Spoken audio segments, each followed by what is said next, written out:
Nah, kan dah kena. Adakah itu ayat yang kita boleh bagi kepada bekas setiausaha politik Radzi Jidin?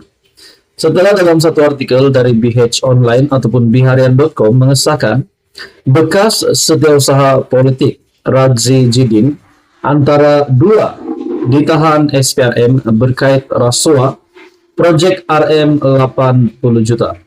Nah, saudara-saudara, setelah di media sosial viral ataupun tular berkenaan dengan nama salah satu pemimpin Perikatan Nasional yang saya boleh kata teriak di Dewan, dan akhirnya nama beliau disebut-sebut ramai. Bahkan ada juga gesaan yang diterima oleh SPRM daripada kepimpinan politik untuk menyiasat Radzi Jidin semasa era Perikatan Nasional mentadbir menjadi kerajaan dahulu, dan Radzi Jidin pada ketika itu adalah Menteri Kanan Pendidikan.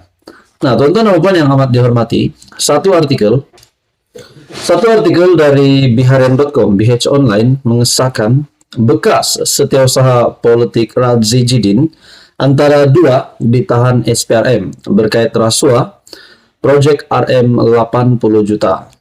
Dua individu termasuk bekas setiausaha politik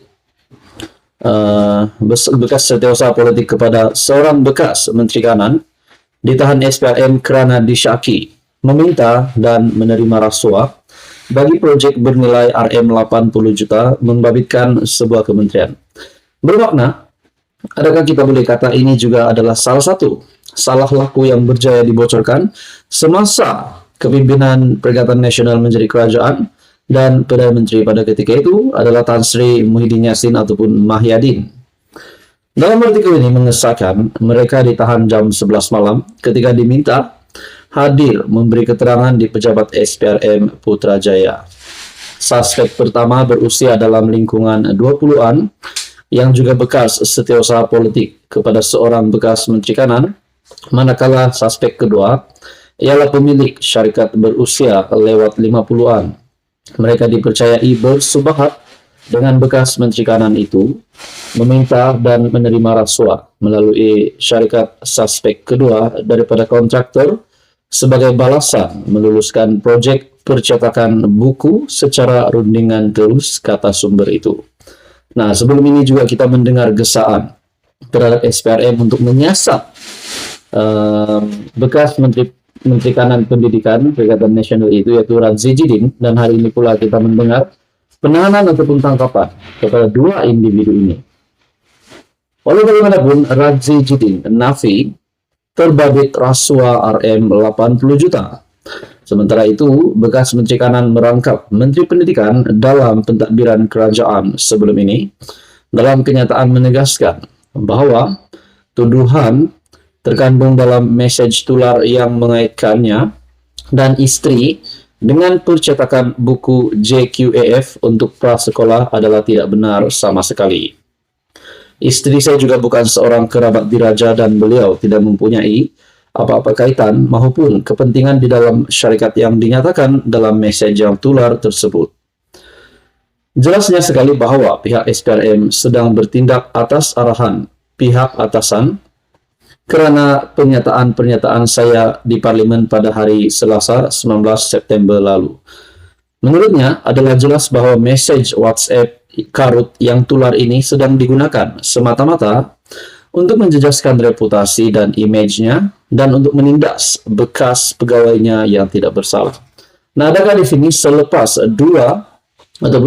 bekas setiausaha politik Radzi Jidin yang ditahan SPRM berkait rasuah proyek RM 80 juta ini adalah permulaan kepada siasatan untuk membuktikan bahawa benar-benar proyek RM 80 juta ini dapat dikaitkan dengan salah laku yang melibatkan bekas menteri, yaitu Radzi Jidin. Apakah yang akan berlaku seterusnya? Teruskan saja bersama di dalam channel ini untuk info yang seterusnya.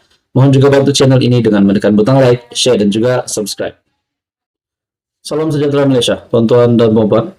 Baru-baru ini tular berkaitan dengan isu peruntukan untuk ahli parlemen pembangkang. Nah, saudara-saudara, dalam satu artikel dari Syahbudin.com, artikel ini bertajuk "Elok Anwar tutup saja perbincangan, peruntukan dana kerajaan kepada ahli parlemen pembangkang tak perlu diberikan." Nah, adakah di sini kepimpinan ahli parlemen pembangkang tidak akan mendapat sebarang peruntukan sehinggalah habis penggal, sehinggalah sebelum pilihan raya umum 16? Nah, saudara-saudara, dalam artikel sebelum ini ada juga laporan dari media yang menyatakan bahwa Hamzah Zainuddin, Ketua Pembangkang Perikatan Nasional, ahli parlemen Perikatan Nasional, baru-baru ini ada membuat satu kenyataan, ataupun dalam artikel tersebut menyebut nama Hamzah Zainuddin tidak mahu mengadakan perundingan bersama dengan kepimpinan kerajaan, ataupun kita boleh kata tidak mahu adakan perundingan bersama Datuk Seri Anwar Ibrahim berkaitan dengan peruntukan ini. Nah, adakah itu menjadi penyebab utama kalau perkara ini benar seperti apa yang dinyatakan dalam artikel ini, ulasan dari Syahbudin.com? Elok Anwar tutup saja perbincangan, peruntukan dana kerajaan kepada ahli parlemen pembangkang tak perlu diberikan. Apa komen Anda berkaitan dengan tajuk ulasan dari Syahbudin ini? Dalam artikel ini, isu sama ada perlu atau tidak kerajaan memberi peruntukan kepada ahli parlemen pembangkang terus menjadi perdebatan tanpa jawaban. Artikel pada 21 September.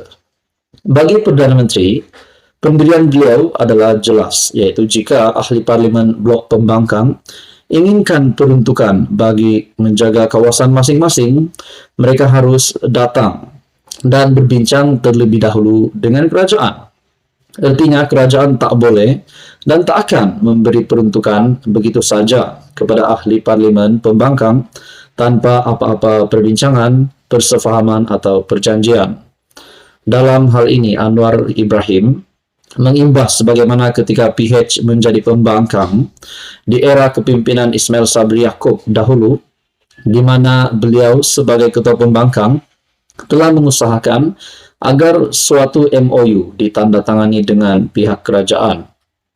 Berikutannya, adanya MOU itu, maka sebagaimana ahli parlemen kerajaan dapat peruntukan, ahli parlemen pembangkang juga memperolehinya. Makna kata, Datuk Seri Anwar Ibrahim mahu mengulang semula apa yang pernah beliau lakukan semasa beliau menjadi ketua pembangkang dahulu. Masalahnya sekarang ini, walaupun Anwar telah menyebut perkara ini sejak awal beliau menjadi jawatan Perdana Menteri, namun blok pembangkang langsung tidak memberi respon. Timbalan Perdana Menteri Fadila Yusof yang diberi mandat untuk mewakili kerajaan bagi tujuan perbincangan memaklumkan bahwa sehingga ini belum ada mana-mana kumpulan ahli parlemen blok pembangkang datang menemuinya. Jadi maksudnya perbincangan ini atas kuasa timbalan Perdana Menteri yaitu Fadila Yusof, bukan Datuk Seri Anwar Ibrahim. Adakah di sini seperti yang kita pernah dengar sebelum ini, Hamzah Zainuddin yang tidak mahu berunding dengan mana-mana kepimpinan kerajaan? Bukan saja Datuk Seri Anwar Ibrahim, tetapi mungkin juga kepada Fadila Yusof. Kenapa begitu menurut Syahbudin? Adakah mereka tidak mahu peruntukan daripada kerajaan? Kalau tidak perlukan peruntukan daripada kerajaan, kenapa ada MP mereka mengeluh dalam parlimen tentang ketidakmampuan menjaga kawasan dan membantu rakyat, WAIMA, untuk membuka pusat khidmat sekalipun? Atau mereka mahu diberi peruntukan itu tanpa sebarang syarat? Dalam hal ini, meskipun Anwar ternampak masih mempunyai ihsan serta rahmah, ingin memberi juga peruntukan kepada ahli-ahli parlemen pembangkang, hanya dengan syarat mereka perlu datang berbincang menurut artikel ini. Saudara-saudara, sekian saja, teruskan bersama di dalam channel ini untuk info yang seterusnya.